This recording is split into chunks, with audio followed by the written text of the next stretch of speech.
You shared where Dale Rice was the chief and he was out of town and you were in charge for fire on 5th and Arapahoe, and there was a tragedy that day. That was when that accident happened in February of '64.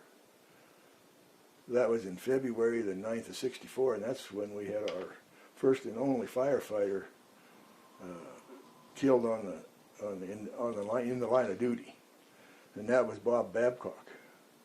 And it happened about a block or a block and a half away from the station. And he fell off of the back of the truck after the truck went out of the station. Arapahoe went clear through then. That's 4 Highway 58 was there. And the truck was going up there, and they pulled out of the station and started up Arapahoe, and they got up about where the alley is there, and that's when he fell off and hit his head, and it killed him. And how you were up at the fire, right? Because you drove straight to it. Yeah, I lived on the north side of town, so I drove straight to the fire, and we waited and waited, and no equipment came. So pretty soon somebody come up there, and they said, "You better get downtown. Babcock's hurt, and he's in the street." And he said, "There's somebody bringing the other truck up." So I went down to see what was going on, and the cops was there, and the fireman that was driving the truck. And the bad thing is they wouldn't let us move him until the coroner got there, and that took 2 hours for the coroner to get there. And then one of the police officers, and I'm not sure, but I think it was Jonesy. He used to live across the street over here before he passed away. Jonesy and myself and one of the doctors. Let's see, which doctor was it? Dr. Jellum. You remember Dr. Jellum? Me and a police officer and Dr. Jellum went up to Bob's house to tell his wife that he had been killed on the way to the fire. And at that time, he lived right up the street, straight up here, 2 blocks straight up from me here. But that's a tough duty. I hope nobody ever has to do it again.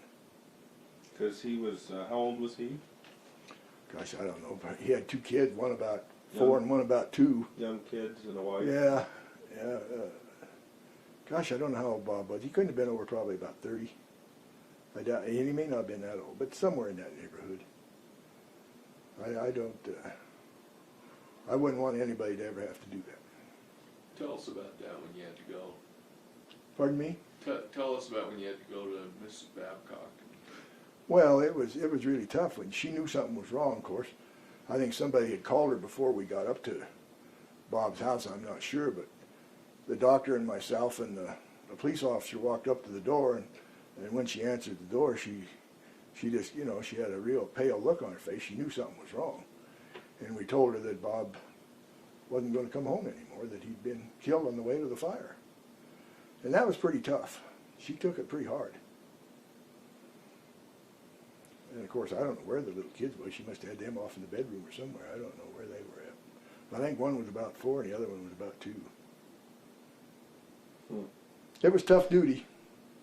You don't recall who was on the truck that day driving or riding with them? No, I don't. And that was one of the old... Yeah, and I'm not sure whether it was... GMC I'm or sure it was Chevy. probably the Chevy. Because the Chevy was always usually the first one out on the fire because it was a lot easier to drive than a Jimmy. The 53 Chevy. Yeah. Is there any other... That was certainly the most tragic thing of your